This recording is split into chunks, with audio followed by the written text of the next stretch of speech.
Hello team, welcome to another ATP Geopolitics video with myself, Jonathan at MS Pierce. This is a US election special, an update on what's going on, and this is essentially part 2 to the video I did yesterday. I'm actually recording this straight after when I did my previous video because this is what I wanted to have.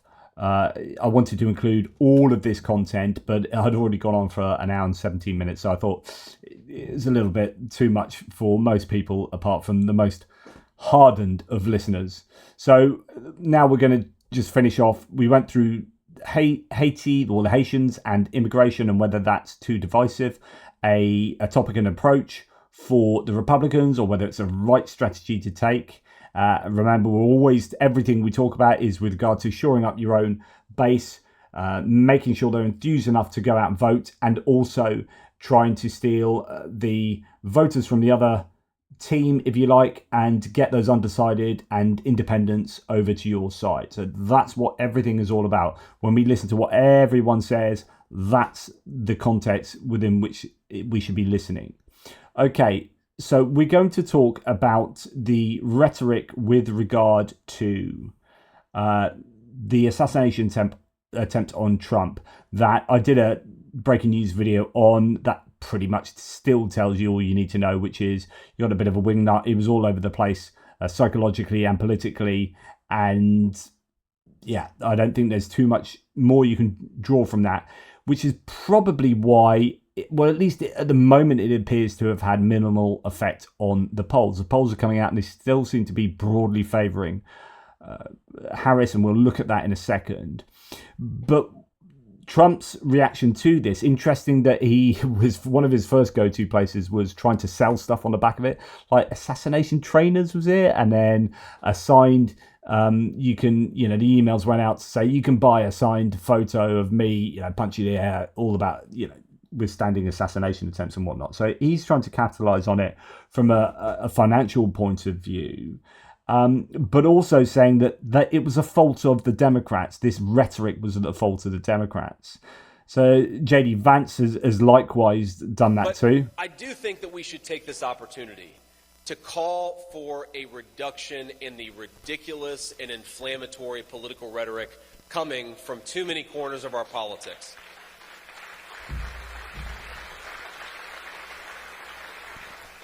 That is an interesting, I don't even hear it, the audio is not very good, but it's actually quite a subdued clap to that.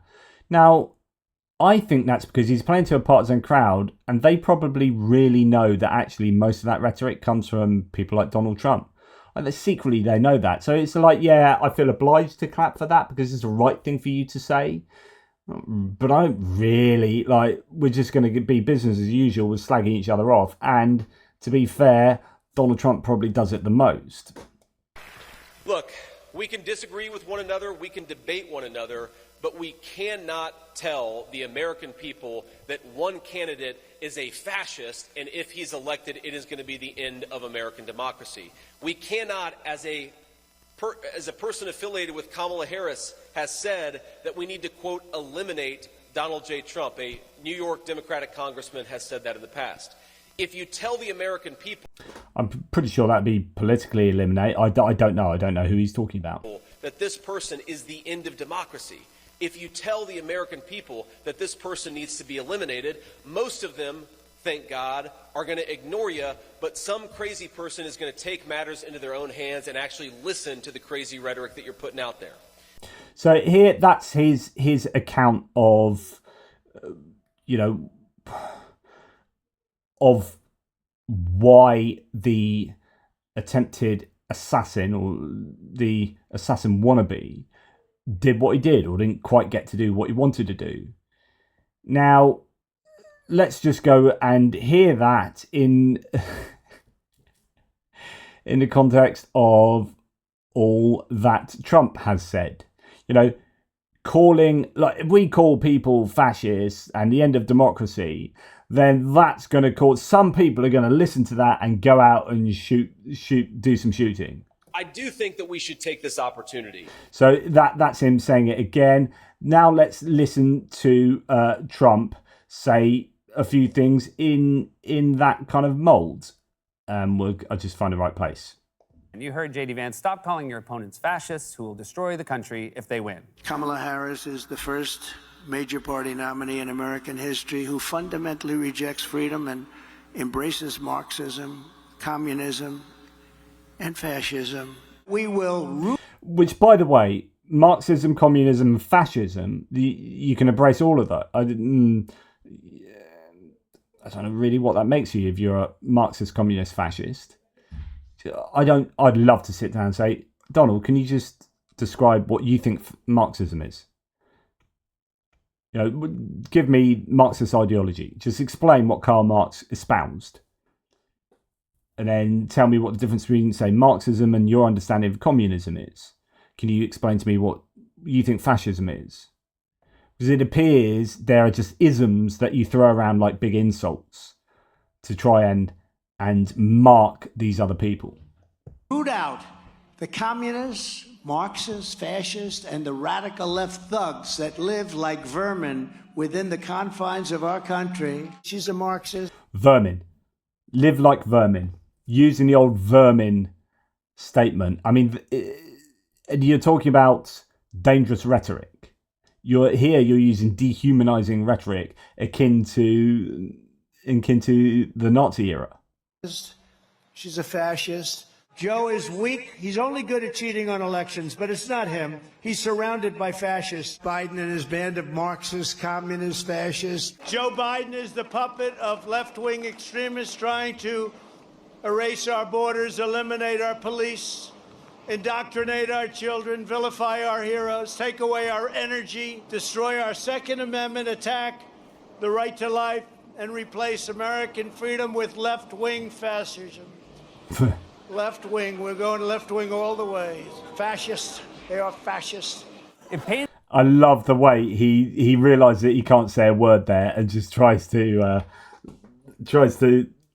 balance the books in terms of, I can say fascism. I can. Look, here's me saying it again. Fascism. Fascism. Anyway, point being is that it's rank hypocrisy to lay these accusations down at the feet of Democrats for having rhetoric that is too divisive. It's just not good enough. Now, in terms of what's been going on outside of the kind of Haitian debacle, the assassination attempt, one thing that's happened is that Donald Trump just randomly, all caps, declared his hatred for Taylor Swift. I hate Taylor Swift, he said on Truth Social. This is why Swift's calm, rational, thoughtful statement the other day was also one of the tremendous personal courage. She knew she would be targeted by this lunatic. She did it anyway because it was the right thing to do, said Amy Regard. And the good thing about what Taylor Swift did in her endorsement is that she didn't ask her followers to endorse Kamala Harris. She said, I'm endorsing Kamala Harris for these reasons. Please go and do your own research and then please make sure you are registered to vote. That is a responsible thing to say. And yet, she was met with, that declaration was met with so many varied responses from the ecosystem, from the right-wing ecosystem, such as Fox News, people declaring, X, Y, and Z, or it's not a problem, or who cares, to Megyn Kelly saying F you, Taylor Swift, and people say, keep to your singing type thing, keep dribbling or whatever it is, saying to basketball players when they have political opinions, you're a musician, you're not entitled to political opinion. Who is entitled to political opinion? Because at the moment you're cutting them all down. As soon as someone from a particular domain says something you don't like, they're not entitled to that opinion. So they're not entitled, so when do you get entitled to a political opinion? Do you have to be a businessman? Is that it? So only a businessman and what? Politicians and journalists. Okay, brilliant. Because I think you'll find they're as entitled to their political opinion as any other human being on earth.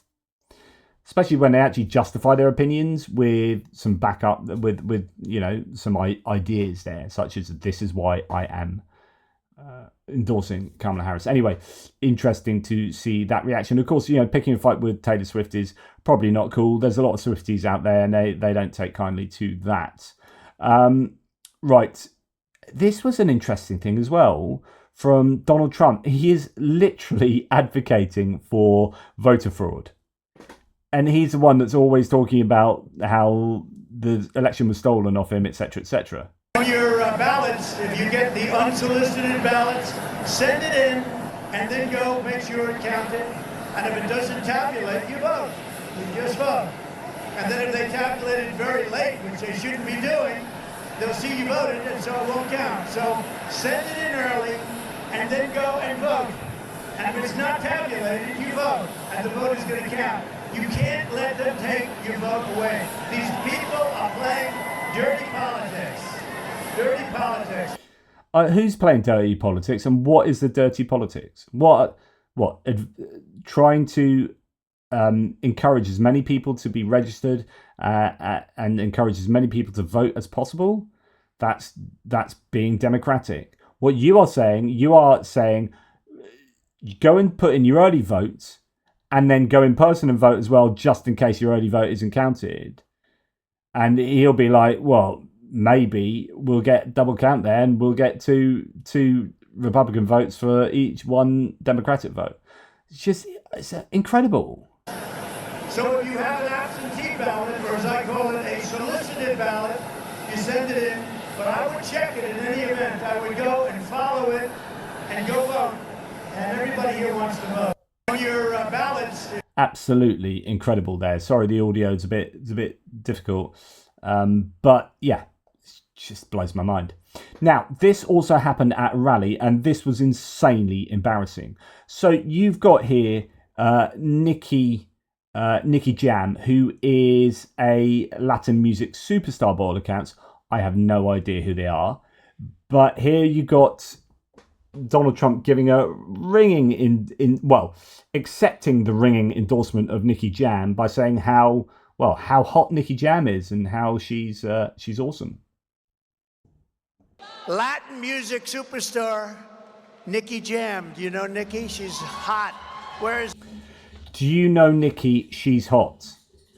Mate, do your homework. Do your homework. And it just goes to show that when he says things like she's hot, she's amazing, he's amazing, this is great, he knows nothing about that person, knows nothing about them. So, for example, in this case, Nicky Jam is not indeed a she. Nicky Jam is a he. Short, I presume, for Nicholas. Star Nicky Jam. Do you know Nicky? She's hot. Where's Nicky? Where's Nicky? Thank you, Nicky. Great to be having you here. Now you have to get. Oh, look. Come here. Come here. I'm glad he came up. I'm glad he came up. She's hot. You know who Nicky Jam is? Because of course I do. Yeah, she's hot. She's hot. Oh, I'm glad he came up. Anyway, what's happened since then is the reggaeton star Nicky Jam deletes his endorsement after Donald Trump misgendered him. Ouch. It's like, yeah, I'm all for Donald Trump. Oh, he called me a she, didn't know who I was, lied about saying I'm hot. And yeah. Just, oh, man. Right, what else has happened? This happened that I find this disgusting. Let me know what you think. This is Sarah Huckabee Sanders. Sorry, just had a complete brain fart then. So she's a former press secretary in the Trump White House. She's now running. I think she is now. Is she now governor? She's been involved in Lectern Gate, where she's falsely. It's just like being in UK politics. Done expenses. She basically is. I think the court case is going through. It is fraud. Basically, it's election fraud. Not in voter, in expenses. It's an expensive fraud, and she should be done for that. So anyway, you can go and look at Lectern Gate if you want. But she passed through some money. Yeah. Anyway, forget that. So here she's taking the mickey out of Kamala Harris not having children, a la JD Vance, and I don't find this acceptable. Filled with tears, my sweet daughter reaches up, pats my shoulder, and says, "It's okay, Mommy. One day you can be pretty too." So my kids keep me humble. Unfortunately, Kamala Harris doesn't have anything keeping her humble. So first of all, she mispronounces Kamala Harris's name on purpose, not accidentally, as I and many others might do. She mispronounces Harris's name and then says that she can't be kept humble because she doesn't have children. Just, again, everything needs to be seen in the context of, shoring up your base, but attracting these others from the centre, the undecided, and the other side. Is Sarah Huckabee Sanders here doing that? Yeah, she's shoring out her base that are laughing at Kamala Harris, but there'll be some people who are like, I feel a bit uncomfortable because, do you know what? There's going to be a lot of people in the Republican Party who don't have children. Who knew? There will be people who struggle to have children, who are unable to have children, who are not in the right relationships during their most, I guess, fertile periods or whatever. And you are alienating them. This is not a campaign of unity. This is a campaign of division and othering all sorts of different demographics. It's just aside from not very nice, it's just not very clever either. This is not good strategizing. Okay, then you have here Republican Representative Byron Donalds demands that Kamala Harris remove all her ads in the battleground states that reference Project 2025. Well, Congressman, do you think Kamala's issued statement where she said there's no place for violence in America, or she's glad Donald Trump's safe, was that sufficient? No. What she should do is go through all the ad campaign that they're running in the battleground states. Anything that references being destructive of democracy and all the other tropes and the lies, Project 2025, all that stuff, it should come down. Stick to the facts, stick to the policy. But you can't do. But you have had people like J.D. Vance espouse absolute Project 2025 policy of purging the government exactly in line with Project 2025. You've had that written by all the people in the Trump campaign. You need to be the one that shows empirical evidence of a distance from the Project 2025 mandate and from those policies. Stop saying that Kamala Harris should remove those ads because they're not factually correct, because it appears they are factually correct, especially when we've seen Donald Trump at a conference espousing Project 2025 and singing the praises of the people at a kind of Project 2025 conference, the people who were chiefly in charge of generating it. Like, it is clear that Trump is well behind it. But here is J.D. Vance completely endorsing Project 2025. I think the thing that we have to take away from the last 10 years is that we really need to be really ruthless when it comes to the exercise of power. I was talking about this with someone earlier today, where you remember there was some threat that congressional or Senate Republicans made. If you get rid of the filibuster, we're going to do X, Y, and Z. And you actually look at it, it's like, well, this is not that interesting. We're going to actually deliver on our promises that we've made for decades. Right? Like, sounds fun. This is the threat. If you get rid of the filibuster, we're going to do this stuff. Like, they're talking about expanding the Supreme Court. They're talking about adding, 2 senators from heavily Democratic places. You get rid of the filibuster, we'll actually deliver on defunding. We'll do what the base has been telling us that we don't want to do. Yeah. So I think, look, I am a cynic about this and maybe even a little bit of a pessimist, but I think the challenge confronting American conservatives is that we have lost every major powerful institution in the country, except for maybe churches and religious institutions, which of course are weaker now than they've ever been. Supreme Court of the United States. We have lost big business. We've lost finance. We've lost the culture. We've lost the academy. And if we're going to actually really affect real change in the country, it will require us completely replacing the existing ruling class with another ruling class. I say that knowing and hearing myself, it sounds really hard. It is really hard. But I don't think there's like a detent with these people. I don't think there's sort of a compromise that we're going to come with the people who currently actually control the country. Unless we overthrow them in some way, we're going to keep losing. And that's the challenge. Now, it's which is effectively the purge of government as set out in Project 2025. And you can go and see all the various things that Vance has said, and indeed Trump, with regard to Project 2025, to realise that their attempted distancing from that is only because it is politically useful for them to distance themselves, at least publicly, from that, because it's deeply, deeply unpopular. But in reality, that's exactly what they're going to roll out as soon as they get into power, if indeed they do. Now, JD Vance is interesting to see his speaking circuit. Here's an example of the sort of place he's speaking in. Now, I don't know if this is always the case, but it certainly appears that his venues are a lot smaller than Tim Walz's. And do we have a right to derive any firm conclusions from that? I just think that there's a lot more excitement for Tim Walz than there is for JD Vance. And an example of that can be seen here, where Tim Walz is speaking to young white men. Why this is important is because in a manosphere, what's called the manosphere, there is this hold that the right wing has, where they are really appealing to young white men particularly, but not always, young black men as well, their insecurities about what it feels like to be a man in 2024. I talked about this in a previous video, and this grievance narrative that has played out and has found particular purchase with men who kind of are grieving their lack of kind of alpha maleness in modern society. And the Republican, they know that they've got they're doing well with young men. There's this real divergence between the voting habits and political disposition of young women and young men. So young men have skewed to, actually they've broadly stayed where they have been, but they're skewing to the right. As you look at me, the young men are skewing to the right.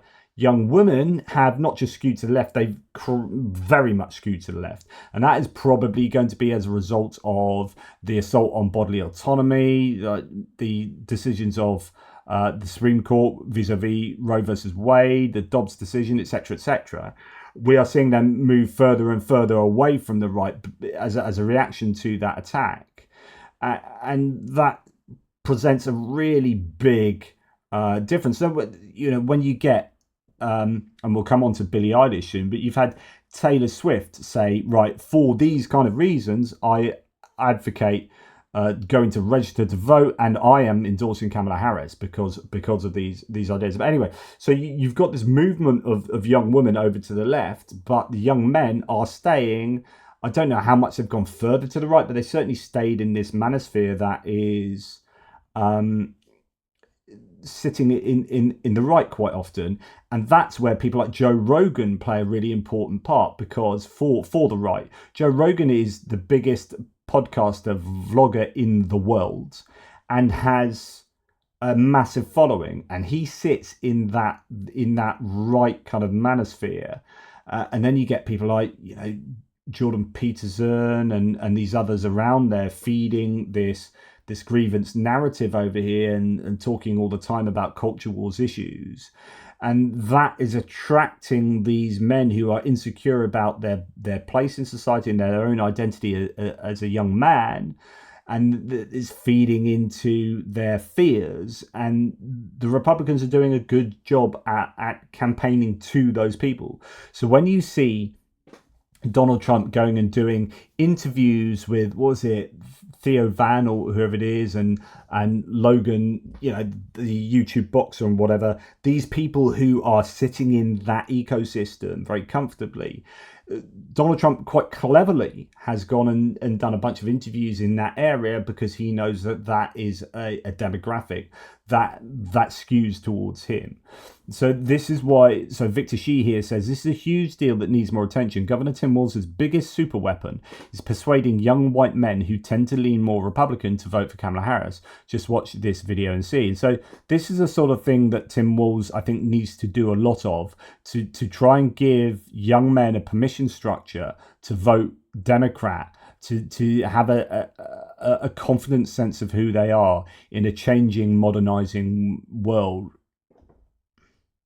This guy was undecided, so was this guy, and they're both coming out for you. I think I've decided now. Matters. So I took him to the debate watch party, and that just flipped like that. Yeah, I mean, they were apathetic, and that's it's not about it. So this young white guy, saying, who's being almost like a super spreader of democratic identity and ideas, saying that I took them to a debate watch party and they've switched. So it tells you a couple of things, how important these sort of key people in friendship groups are. You guys can be that for whoever you want to vote for. Like, we all have a part to play in our democratic mechanisms, and you know, I'm playing a role in the information space, and I hope I'm doing it at least somewhat responsibly. But you know, so that's interesting. But also tells you a little bit about the debate and whether Kamala Harris came across better in the debate than Donald Trump, and who would have appealed to young men in that debate better. And interesting that at least in this context, these young men are saying that actually Kamala Harris came across better. This chap here said, I was undecided, but I think I'm decided now. Though. This matters. So I took him to the debate watch party, and that just flipped like that. I mean, they were apathetic, and that's They were apathetic and they flipped like that. It's not about agreeing on every single issue. It's about that core belief. And I said, this whole idea that you can't agree that the election was fair, this whole idea that people should have personal freedoms, which is kind of like the politics are turning over. Yeah, nice meeting you all. Yeah, really grateful you take the time again. Yeah, thanks. Go get them. Talk to your friends. Some of them are just going to say, look, I'm not that into politics. Yeah. The answer to that is too damn bad. Politics is into you. So get engaged, go vote. Thank you so much. Now, what you also want to do there is understand how personable Tim Walz is. Like, he has got a weapon here that he needs to use, which is getting involved. You saw the difference between JD Vance at the donut shop ordering donuts was one of the most cringeworthy thing ever. And then you had Tim Walz went to that kind of local sandwich chain and just talking in a really natural way with everyone, enthusing them and just being personable. And this is what he's doing here. And he needs to be rolled out all over the place, but particularly in these young men. This is why he can appeal to them as a coach, you know, sports, and as a teacher, and all these ways that he would have spoken to thousands of young men, and he will know how to press their buttons. And I think he is being an incredibly important component of this campaign. We're going to go on now to Elon Musk. So after the assassination attempt, Elon Musk, and I reported this, said, and no one's even trying to assassinate Biden or Kamala, in response to someone saying why they want to kill Donald Trump. And no one's even trying to assassinate Biden or Kamala. In other words, almost kind of implicitly encouraging people to go and kill Kamala Harris, you would think. Adam Kinzinger, former Republican, saying a reminder that Elon Musk is a contractor for the DoD. So this is, and I'd not realised this and forgotten this, but Starlink has a military arm that is majorly contracted, but also Starlink itself through, you know, NASA, etc. Elon Musk is a contractor for the DoD, for the Department of Defense, and the US government, and has said things that would have gotten anyone kicked out of the military. He needs to stop, or the government needs to treat him equally to everyone else. Being rich doesn't put you above the law. Now, it's really interesting that also, if you listen to, I mean, I see virtually everything the man spews out on Twitter, and it is absolutely, like, I think, well, it's terrible. Of course, it's non-partisan, and he has, I guess, a right to do that. But it's interesting, though, being contracted to the DoD, does that have any implications on what you should be saying? But certainly something I think as dodgy as this needs to be called into question. And I think it has been challenged as well. I think there might be talk about, you know, he needs to be, you know, reined in a little bit in what he's saying. That's a kind of rhetoric that is not helpful. And it's interesting also that per Fortune, Twitter's revenue has collapsed by approximately 84% since Elon Musk's takeover. And this brings me on to some more of that Mark Cuban interview that we went through in the previous video. So again, this is a fairly lengthy. We're going to listen to a good few minutes of Mark Cuban here talking about tech bros. Now, this is relevant to that kind of manosphere where you've got a skew to the right wing that is also part of the gaming community as well to some degree. And the tech bros like Peter Thiel, who is basically JD Vance's only ever employer, other than being a senator. So Peter Thiel, super right-wing tech bro, Elon Musk, and David Sachs, and all these people are very much pro Donald Trump. And this is what Mark Cuban has to say about them.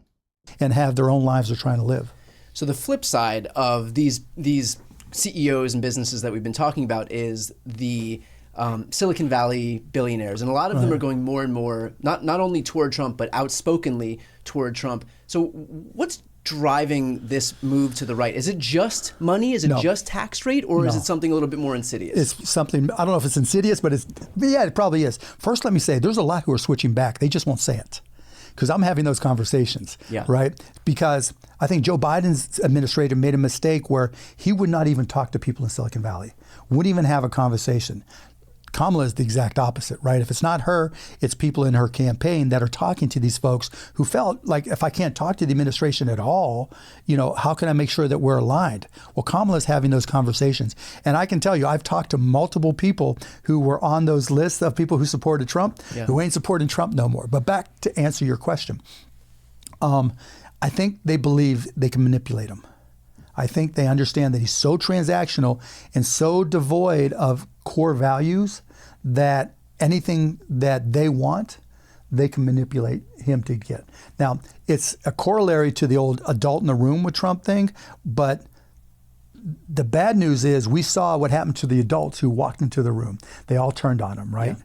And I think a lot of Silicon Valley has that arrogance.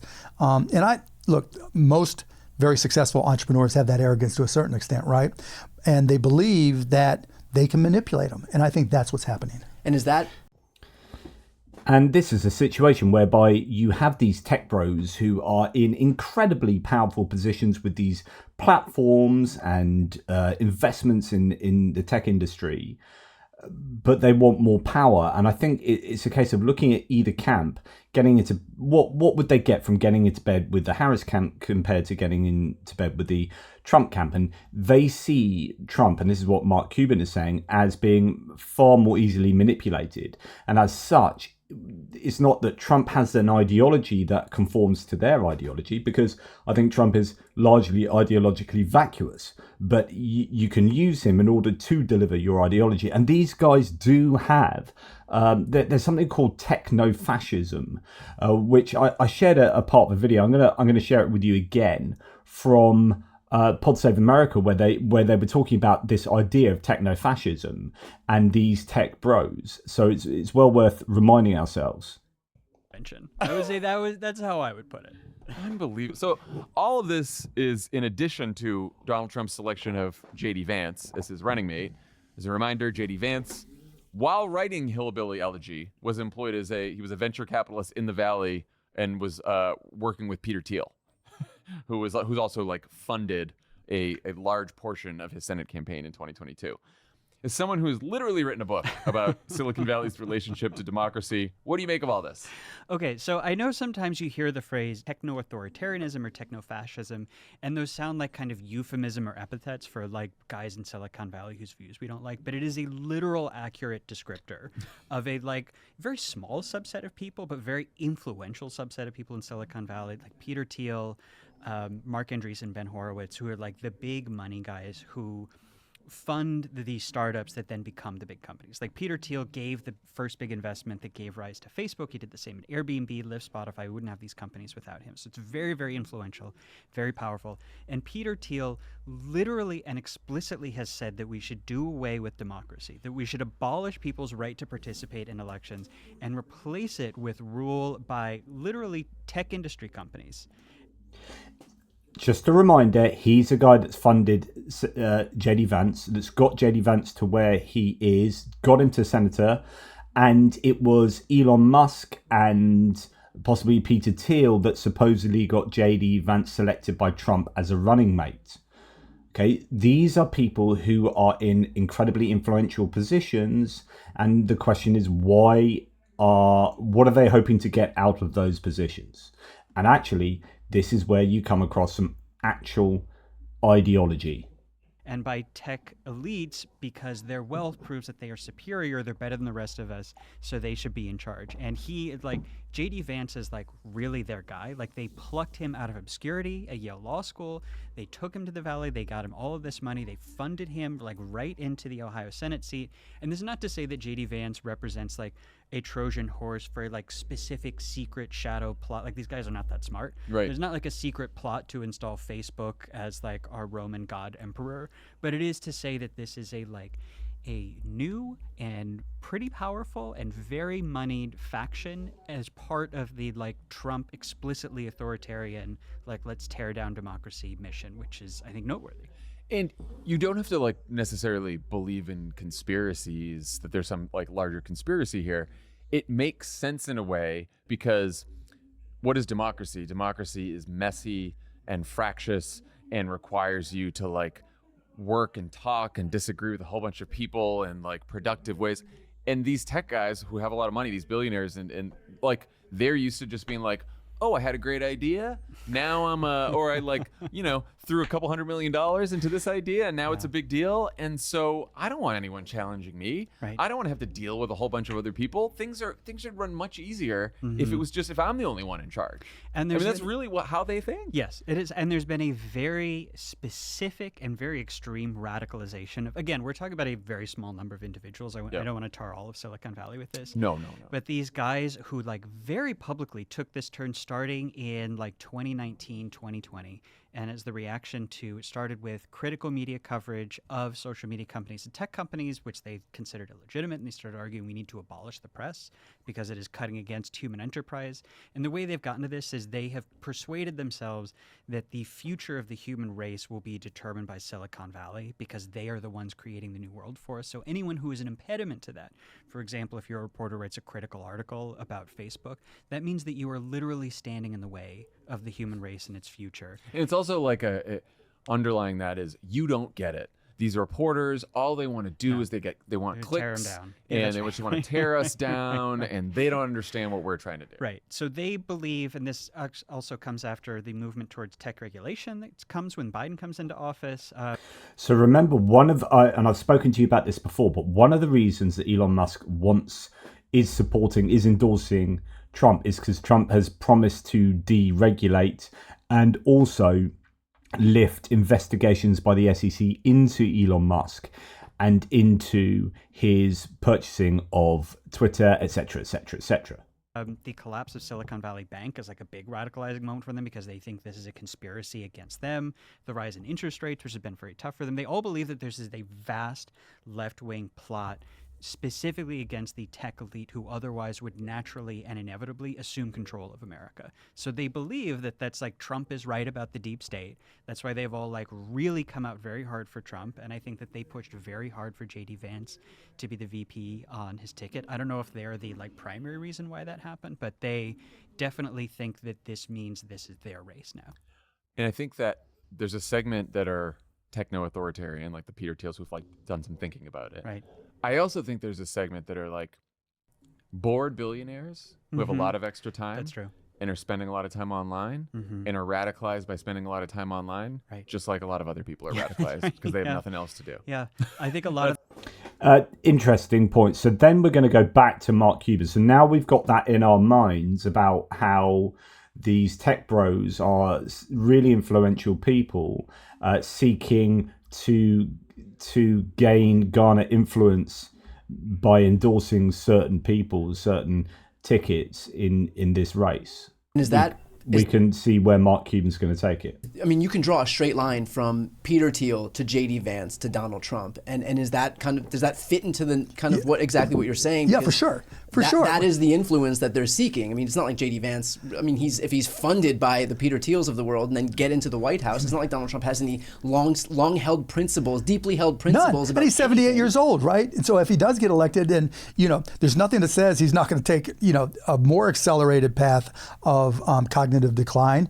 And so who's next in line? Right. And who is that vice president beholden to? Maybe not overtly, but come on, whether it's me or you or somebody invests in our business and gives us a start, you're going to have an obligation to them at some level. When you have this group of tech billionaires, the Elon Musks of the world, the Mark Zuckerbergs, I mean, you started off your All career, tech, yep. in tech. Well, I guess the question is, how did you get out? Is this I'm not out, right? Is like an escaping Amish It's situation? not Hotel California, right? But like these guys, I mean, you had Mark Zuckerberg, who I think was looking for any excuse to support Donald Trump, and when we had the assassination, I don't know that if he's really supported Donald Trump, right? I know he came out and said, that when Donald Trump unfortunately was shot, it was tragic, and he showed leadership and all that, and that's fine. I think he was just trying to create balance so he could just get out completely. Yeah, that was my interpretation. Elon, on the other hand, is all in. Yeah, Elon's all in. I mean, that's why I like to fuck with Elon on Twitter, right? Yeah. Because, excuse my French, but it's all good. We're this is YouTube, baby. Okay, so I think Elon, again, the same principle.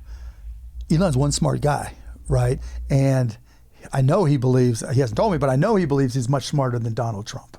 If you listen to the podcast they did together, right, you can tell there's times, particularly as they talked about the environment and nuclear, right, and DEI, that I could just see Elon rolling his eyes at that time, right? I got to ask you this about Elon, because this is what kind of blows my mind. If you are the CEO of an EV company, and your audience, your consumer base is presumably people who buy EVs because they have some semblance of an understanding about climate change or whatever it is. How does that make sense from a business perspective to then get to completely red pill yourself, to go all in, to basically to not only abandon your core market, but then throw your weight behind a political party for whom climate change isn't even a real concern? Because having the power to manipulate the most powerful man in the world is far more valuable than any amount of EV sales from Tesla. Just being able to be the puppet master. Yeah. And he's already come out and said that he would work in Trump's administration. Yeah, and that's fine, right? So here's this idea that Musk is positioning himself to be insanely more powerful than he already is. And we know that he's met with Trump. We know that he's being a mouthpiece for the Republican Party at the moment. You only have to look at his Twitter feed. I mean, sometimes it makes me retch the amount of overt disinformation he's spreading, and just the huge shill for all the wrong people, in my opinion, in the world. It's just, but yeah, he is that calculated, or has he started believing the stuff that he is spreading, so much so that he's become, he's in that ecosystem so much all day long that it is he's unable to see through it. I don't know. Maybe we'll never know. Trying to increase efficiency. I've had the same conversations with the Harris campaign about, okay, what can we do to increase efficiency, to make it easier for businesses, et cetera, right? So that's all fine and good. There's no knock on Elon for that. But if you're the wealthiest person in the world and you have effective control, you're the puppet master of the president, the most powerful person in the world. Oh my God, that's about as intoxicating. That is the definition of power corrupts, but absolute power corrupts absolutely. Yeah. And honestly, like, if you take nothing else away from this video, that you have the richest man in the world becoming that mouthpiece for potentially the most powerful man in the world if he wins the election. So if Trump wins the election and Musk is there, right in there, in Trump's ear, pulling the strings of Trump, as Musk was seen as someone who is clearly more intelligent than Trump, then, and remember, Trump is very susceptible to flattery, he's very susceptible to being manipulated. You have this, as he says, this intoxicating prospective power bonanza for Elon Musk, the richest, most powerful human being on planet Earth. I mean, that's why. I mean, I would, if I had the same goal, I wouldn't care about my EV sales, right? I wouldn't care about my Starlink sales, And I know no one else is launching rockets like me. Look, I give Elon as an entrepreneur. He is the entrepreneur of our generation, and maybe the entrepreneur for the next 5 generations. We don't know, but in terms of his quest for power, that's different from being an entrepreneur. And you talk about insidious, yes. Right? You see it in Twitter, you see it in his comments, you see it in his lack of responsibility. I mean, when you look at Twitter specifically, right? And if you don't want to go into a technical tangent, just let me know. No, keep going. No. Yeah, you're good. But the way Twitter's algorithms that he's published so far effectively work is whoever has the most reach allows you to reach the most people who in turn reach more people. It's like a tree, right? A tree algorithm. And he knows that whatever he says and does reaches the maximum amount of people. And the people that he responds to, that amplifies what they do. And so everybody on Twitter's got that For You page to the left, right, that they see first. And if you just go and create a random burner account to see what's fed to you, it's all leaning the way Elon wants you to. Yeah. And just in case you don't realize this, let's just go onto Twitter. I'm going to go onto my Twitter feed. This has just been my home For You here. And Gun Lovers Club. It's the first thing that comes up. Gun Lovers Club. Now, I do not like guns, right? The war aside, the Ukraine war aside, I am not a Second Amendment advocate. I've written massively against it. So that's interesting. That's the very first thing that comes up.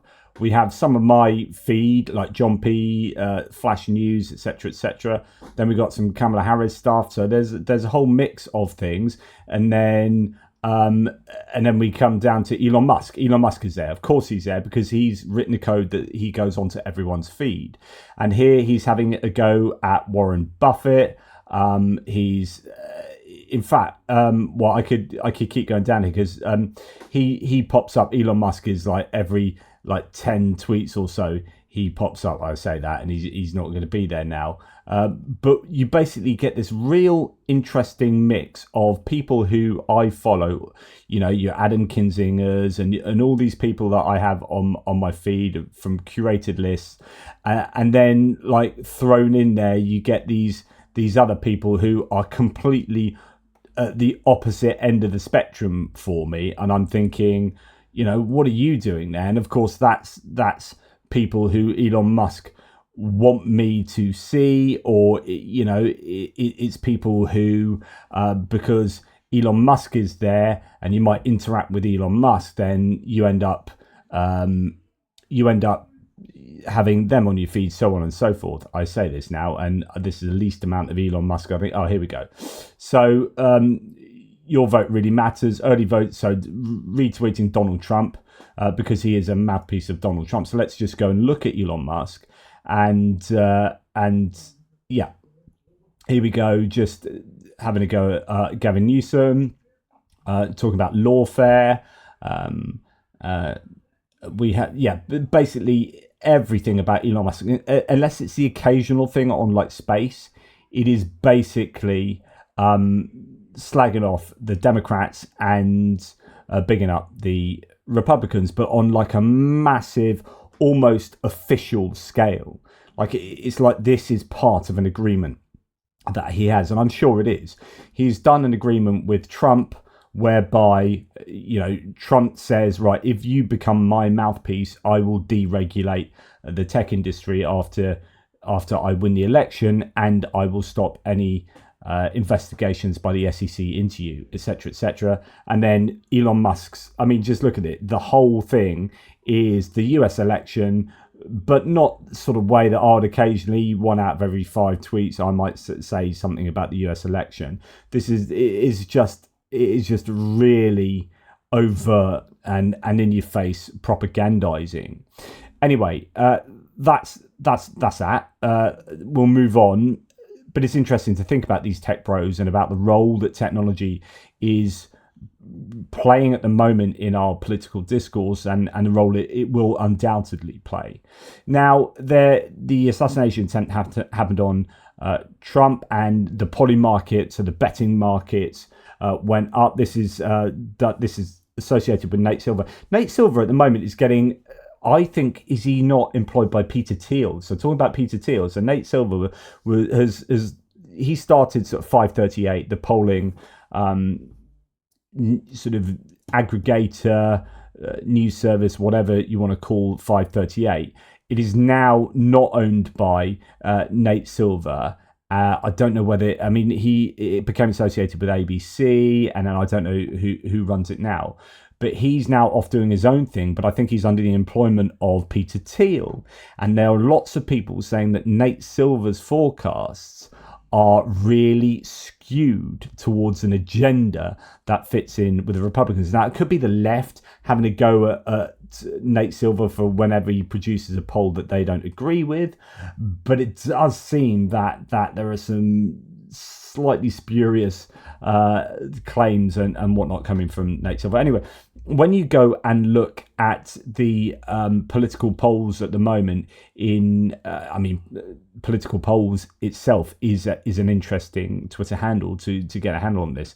There's this growing sense that the polls are going in Kamala Harris's favor. They really are looking quite good at the moment. There's this general trend towards, although you've got to be careful and make sure that we understand that polls are just a snapshot, and we understand that actually the methodology of this polling company isn't as good as that one, and loads of caveats to apply. But in a general sense, they are moving in a really positive direction for Kamala Harris. So you've got here, what's this one? General election poll from Ipsos, up 6%. We've got here Iowa. I've talked about how the Iowa, the Alaska, the Florida and Texas polls, particularly Texas polls, are much closer than you thought they would have been. And these are indicators that there could be the swing away from the Republicans to some degree, even in safe Republican states. And then it's going to be about the battleground states, but they are looking fairly good at the moment. Let's see what the latest in the polls for 538 are. Where have we come all the way down from here? So we're at these are favorability polls. We want here we got Pennsylvania general election. Here we go. So Michigan general election, Quinnipiac, Harris up 5 in Pennsylvania. Michigan, Pennsylvania up 5 and up 6 there, up 5.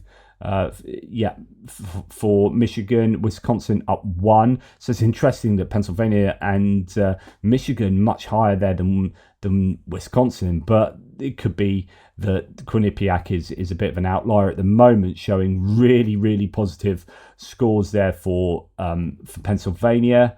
We've got Harris up 4 and up 1 in general election ones. Don't want to look at favorability. We have Virginia is always going to go to Harris up 10 in Virginia, but that's not anything surprising. So we've got general election, YouGov Economist, Harris up 4, Harris up 5, and then so on and so forth. So they all seem to be fairly positive at the moment for Harris, and this, as I said previously, Kamala closing in on 50%. So if you can get over 50%, well, that's amazing. Undecideds are choosing. Trump is operating right at his high watermark nationally of 45 to 46%. So that's what I always say, that he's got this hard ceiling of 46%. And if he doesn't try and attract those center voters and other people from the other side, he's just not going to cut the mustard. So Trump has a high floor and a low ceiling. Undecideds keep breaking for Kamala and will be saying, Madam President, says Spencer Hakimian there. Okay, we've got endorsements. So we've already heard that Taylor Swift has endorsed. We've got former 6-term GOP Congressman Bob Inglis from South Carolina endorses Harris, saying he's been unfaithful to 3 wives.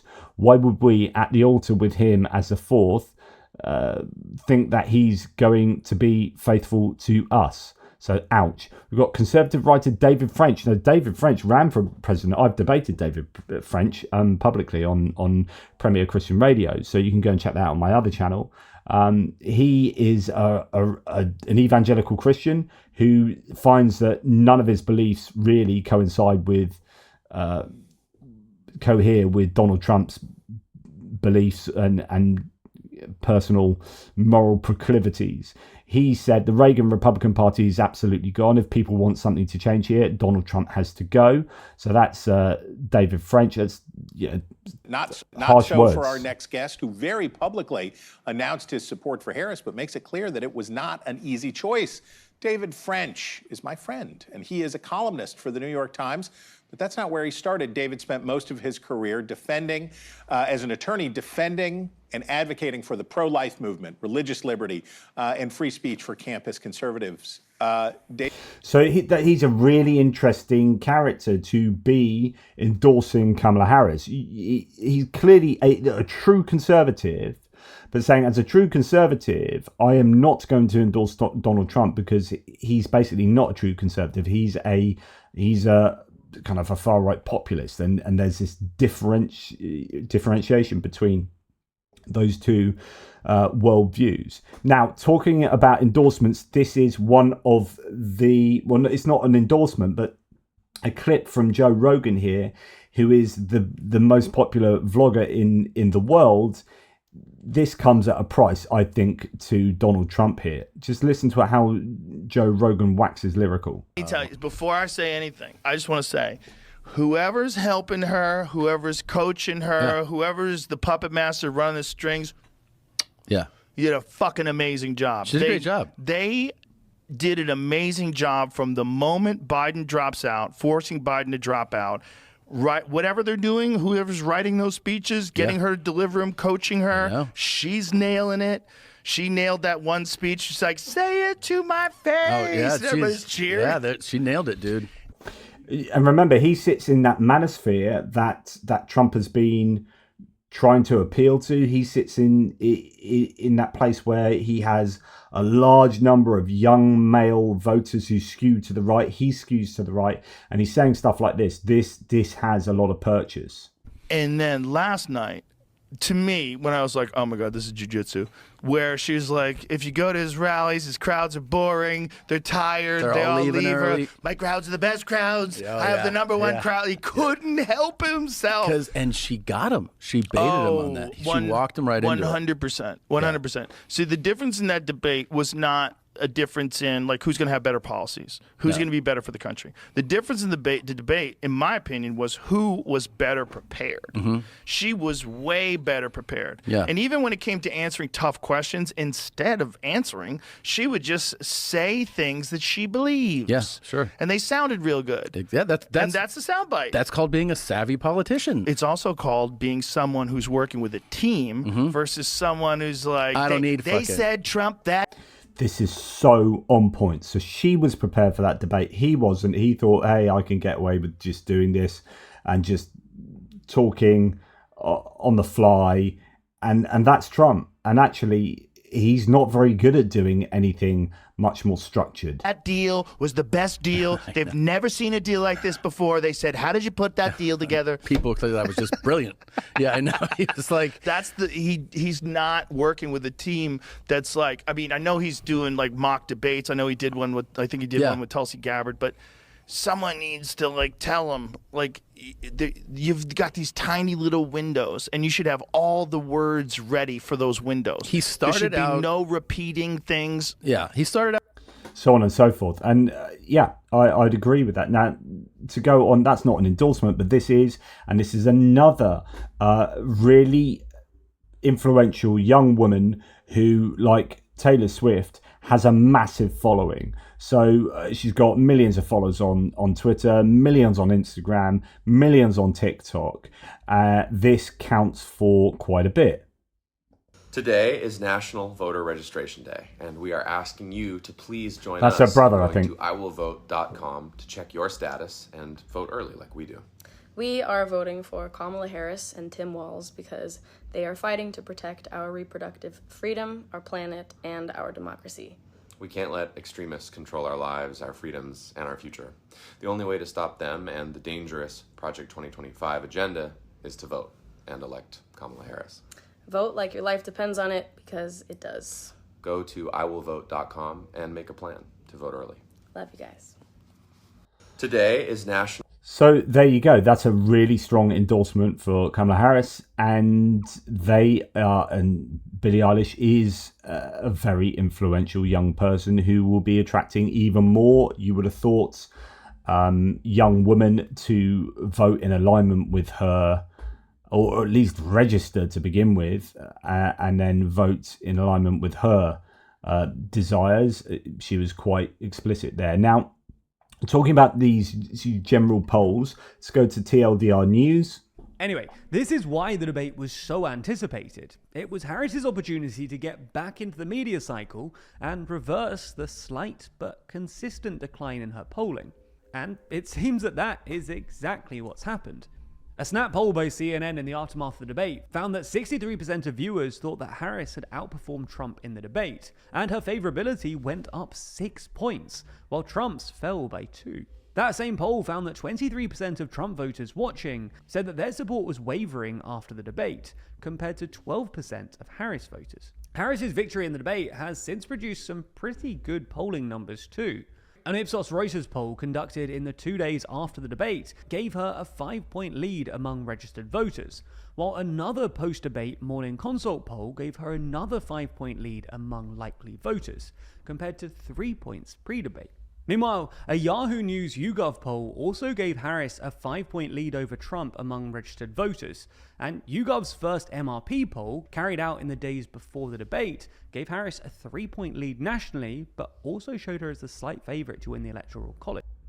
And actually, MRP polls, is something I discussed in the run-up to the UK election, are far more powerful and predictive than a general election poll, and he's just about to explain that. For context, MRP, or multi-level regression with post-stratification polls, are widely considered to be more accurate than normal polls, because normal polls basically assume a uniform swing across states, while MRP polls segment voters into fine-grained groups and then map these swings within groups onto demographic changes within constituencies. MRP polls were first used by YouGov in the 2017 UK election, and their impressively accurate predictions in both the 2017 and 2019 elections has apparently encouraged YouGov to try them out in America too. Anyway, this MRP poll used nearly 100,000 respondents across the entirety of the US, and the fact that it had Harris on top before the debate bodes well for the Democrats. You get the idea then. National polling looks pretty good for Harris post-debate.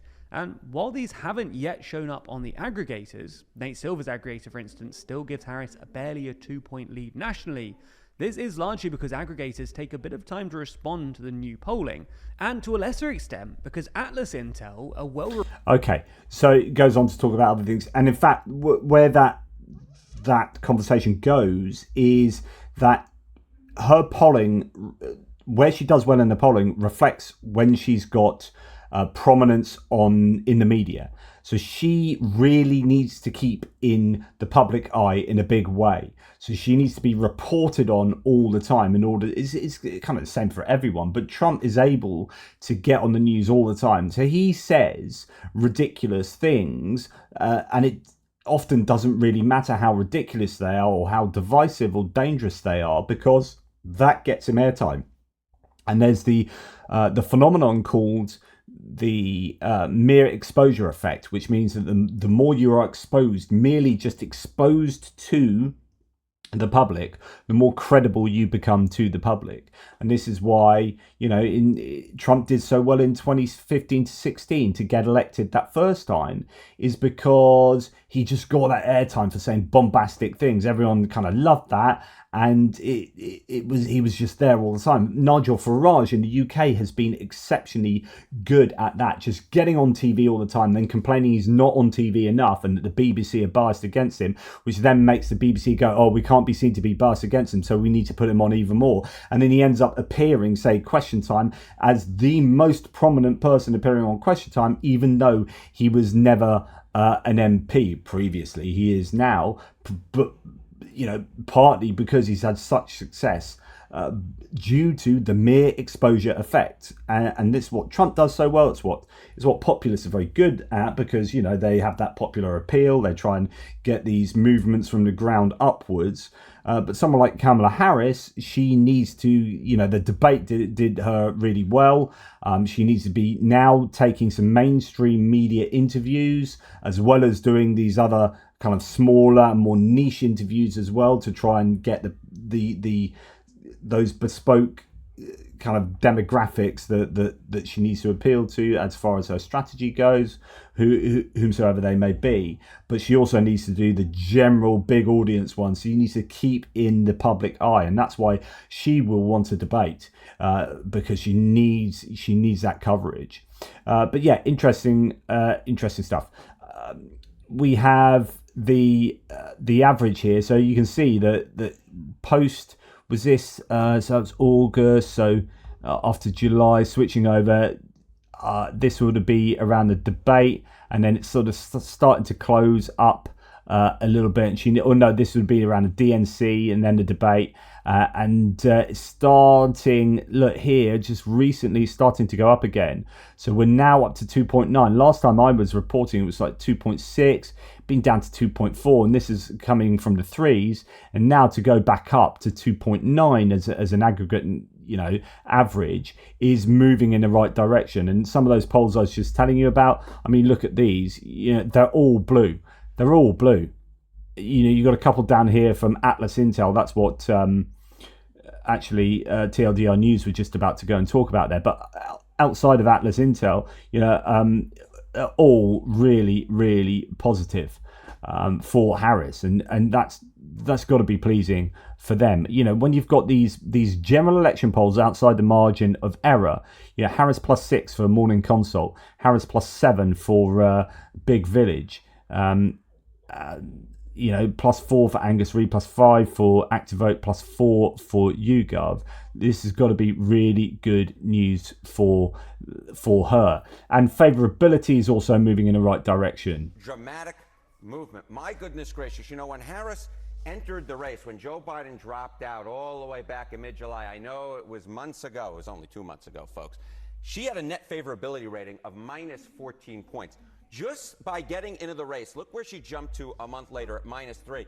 And this week, for the first time, she popped a positive net favorability rating. That is, more people viewed her favorably than unfavorably. If you had asked me 2 months ago whether I thought Kamala Harris in the aggregate would ever, during this campaign, pop a positive net favorability rating, I would have said you were crazy. But the fact is, you weren't crazy. I was just not thinking creatively. Kamala Harris has come into this campaign, and the more voters have gotten a look at her, the more they have liked her. That's the point. And this goes back to what TLDR News was saying, although you haven't heard it, but this is what they say in the rest of the video, is that she needs to keep her public appearances up, because, and this is empirically evidenced, that the more people see her, the more they like her. She had a net favorability rating of -14, precisely because no one knew her. She was VP, vice president. She still is, but she was merely vice president, and had been kind of put towards the back of the administration, not focused upon. News didn't report much on her. She was going about her job busily for the best part of 4 years. And so people are like, yeah, don't really know her, or she's a Democrat, so, and I don't really like Democrats, so unfavourable. She's got a bit of she gets a bit of a raw deal, has traditionally from, say, Fox News. Now she's getting on the TV. People are hearing her. Her stump speeches have been spot on. Her delivery and rhetoric has been spot on. Her debate performance was spot on. The DNC speech was absolutely brilliant, as was her speech at the same time as the first night of the DNC, where she did a joint live with Tim Walz, and that was absolutely brilliant as well, the speech she did there. And so she's nailed all this stuff that is getting into the public information spaces, and people are going, oh, she's all right, yeah, she's good. And that has shifted her favorability ratings up. So what the Trump campaign are going to be doing is well, somebody, may not be Trump, because he appears to look at only the polls that he likes. But the strategists in the Trump campaign have got to be really worried at the moment, because, he's had 2 assassination attempts on him.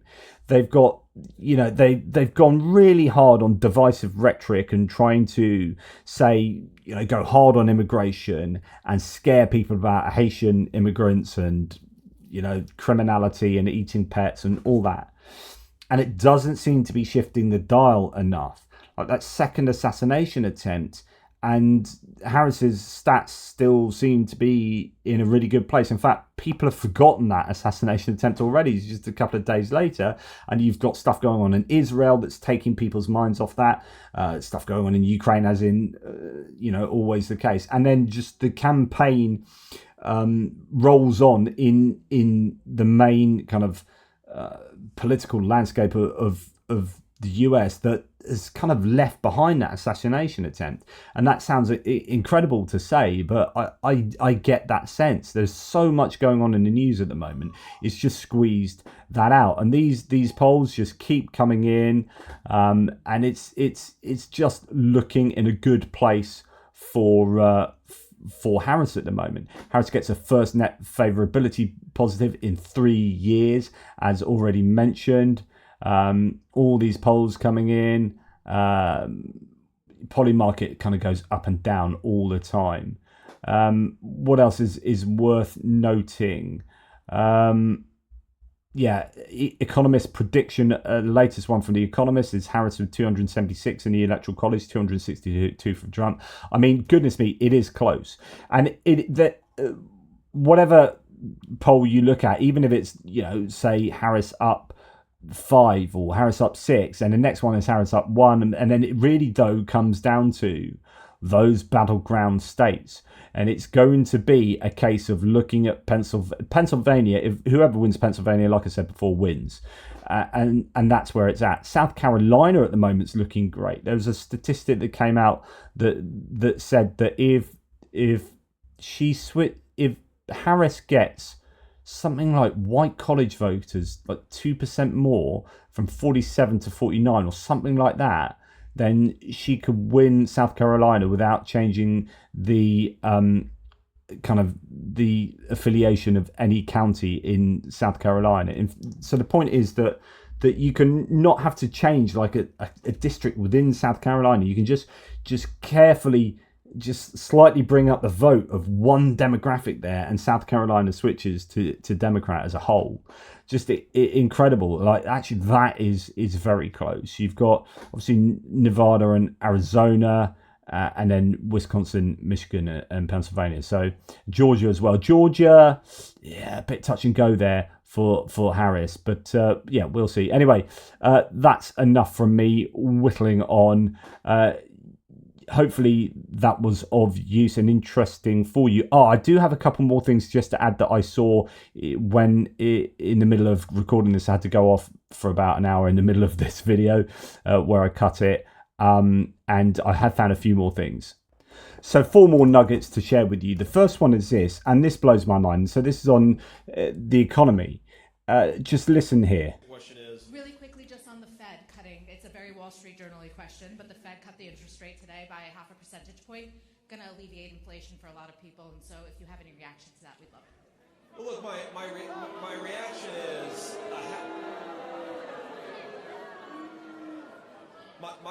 my reaction. I don't understand that. So the reporter says the Fed cut the interest rates by 0.5 percentage point, and it's going to alleviate inflation for a lot of people. And then the crowd boo. What? They're dropping interest rates that in order to you can borrow more money more cheaply, and you can spend more, and because that will be a way of keeping down the price of the goods that you've just been complaining about all the time, that everything's too expensive. Government does something to try and change that. One of the very few things a government can do to affect inflation, and the crowd are booing.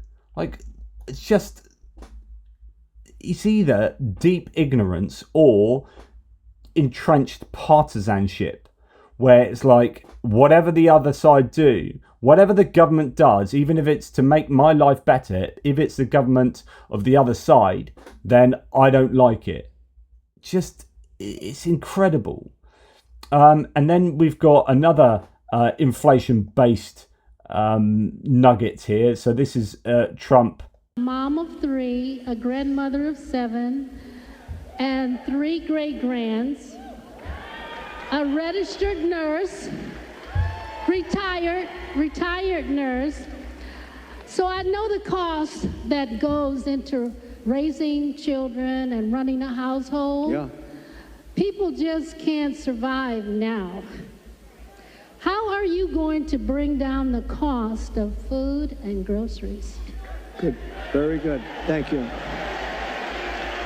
So we have to start always with energy. Always. I don't want to be boring about it, but there's no bigger subject. It covers everything. If you make donuts, if you make cars, whatever you make, energy is a big deal. And we're going to get that. It's my ambition to get your energy bill within 12 months down 50%. If I can do that, we've done a hell of a job. 5-0, not 15, 50. Please do not go on to the next subject without telling us how you're going to do that. Because if you go on to the next subject without telling us how you're going to do that, that is the most vacuous statement that is empty of anything other than promising stuff. It's like I always say to you, yeah, I'm going to give you $1 billion. Each of you, you're going to get $1 billion. You're going to get $17 billion. Everyone else, $1 billion. But hey, you know, this is awesome, although you're going to get $9 billion. Yeah. No one's going, yeah.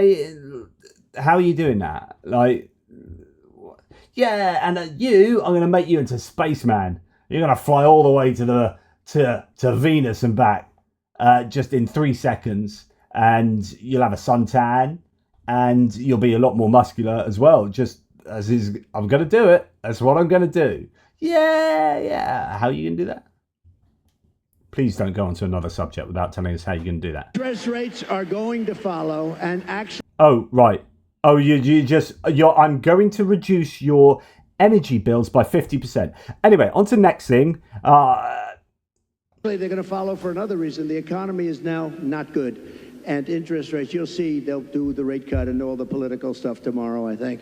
And, will he do a 0.5 point? Will he do a 1/4 point? So that could be what they're booing, the politicization of doing that. But that is also what a government needs to do to keep inflation in check. But the reason is because the economy is not good. Otherwise, you wouldn't be able to do it. The economy is doing really, really well.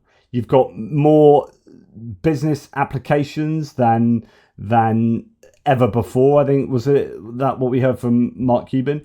You've got all the employment statistics being kind of record breaking. The stock market's record levels. You've got inflation down to a really manageable level, much better than comparable other economies. It is doing really, really well. But he's just saying to his peeps that, hey, the economy's rubbish. Again, he's just saying stuff without there's no basis in reality here. The economy is now not good. And interest rates, you'll see they'll do the rate cut and all the political stuff tomorrow. Not good. And, will he do a 0.5 point? Will he do a 1/4 point? But the reason is because the economy is not good. Otherwise, you wouldn't be able to do it. But we're going to get interest rates down, and we got to work with our farmers. Our farmers are being desperate. I love this. I love the fact he said they're bringing interest rates down. Boo, boo. They're just doing it for political reasons. Yeah, 1%, 0.5%, 1/4%. Anyway, what we're going to do is we're going to get interest rates down. Even though I've just dismissed them doing it, that's what we're going to do. But when we do it, it'll be brilliant. Honestly, best move. I'm the best economy man in the world. I can do the best economying better than anyone else. I'll do stuff that you've never seen before. No one's ever heard of. No one's ever heard of lowering interest rates, apart from when they did it. It was rubbish. But no one's ever heard of doing it like in a good way, like in a Trump way. Decimated right now. They're being absolutely absolutely decimated. And, you know, one of the reasons is we allow a lot of farm product into our country, and we're going to have to be a little bit like other countries. We're not going to allow so much we're going to let our farm... Remember, the question is, how are you going to lower the cost of groceries? Farmers go to work. And I don't know if you remember, I love the farmers because, you know, I had many meetings as president. I have this gorgeous room with this beautiful table that seats about 35 people. And I was with the farmers. Usually everybody wants something. They all want subsidy. But I was with... And of course, the key here really is that part at the beginning, because it does get cut off as he goes off. But is this bit really to do with tariffs? And, you know, one of the reasons is we allow a lot of farm product into our country, and we're going to have to be a little bit like other countries. We're not going to allow so much we're going to let our farmers go to work. So, you know, we're going to limit stuff coming in. We're going to put tariffs on it. And of course, as all economists know, tariffs are a tax on the consumer effectively, because the price goes up for all these things. And it's not so much borne by the people that are making a product that you're importing. It just means that, you know, that's much more expensive because the government taking a load of tax on that. And who's actually buying it and paying that money? The consumer in your country. So effectively, you're taking money from the consumer via the exporter, the importer in this case. That money comes from the consumer through the exporter and then is taken in tax. Essentially, you're just taxing the consumer. So he will not solve the growth. His main answer to the woman there was import tariffs, and that will actually make things more expensive. So it's just ridiculous. And then this is just a fascinating observation that is horrible, really. During all the time I was on ABC News during Obama's presidency, I never once got a death threat for criticizing Obama. Since Trump has been president, while at ABC and then at MSNBC, says Matthew Dowd, I've received multiple death threats for criticizing Trump. That pretty much tells you everything you need to know about Trump fans in the main. Not all of you, but it's far more common that you will have people that treat Trump like a cult leader. And any kind of criticism of him is blasphemy. I've written several articles on how it is blasphemous to criticize Trump and the parallels with religious ideology. But anyway, I digress. And then finally, the last little nugget is, I mean, we talk about him. I said previously that he's actually not all that clever, Trump. I think it was in the last video I did. And here's just another example. We're energy independent. We were soon going to be energy dominant, and we would have been now having so much money coming out of the energy. We just have the best. We have Bagram in Alaska. They say it. Bagram's an airbase in, it's not Alaska, it's Afghanistan. Might be as big, might be bigger than all of Saudi Arabia. I got it approved. Ronald Reagan couldn't do it. Nobody could do it. I got it done. In their first week, they terminated it. We're energy independent. Just, yeah, absolutely nuts. Anyway, there are a few extra nuggets for you to get your teeth into. Thank you very much for watching. Really appreciate your support. Take care, everybody, and I'll speak to you soon. Remember, everything you hear from any people involved in the campaign, always be thinking, how does this affect not me, because I know who I'm going to vote for probably, if you're an undecided or an independent, how does it affect you? And if you're not, think about them, because that's all that matters now. Your dyed-in-the-wool Republicans and dyed-in-the-wool Democrats are irrelevant now. There's nothing anyone can do to shift most of the people's votes in the US at the moment. Everything is about these people here. Does what Trump says, or does what Vance says, or Walz, or Harris, how does that affect these people? When you hear anything, that's all you need to be thinking about. Okay, take care, speak soon.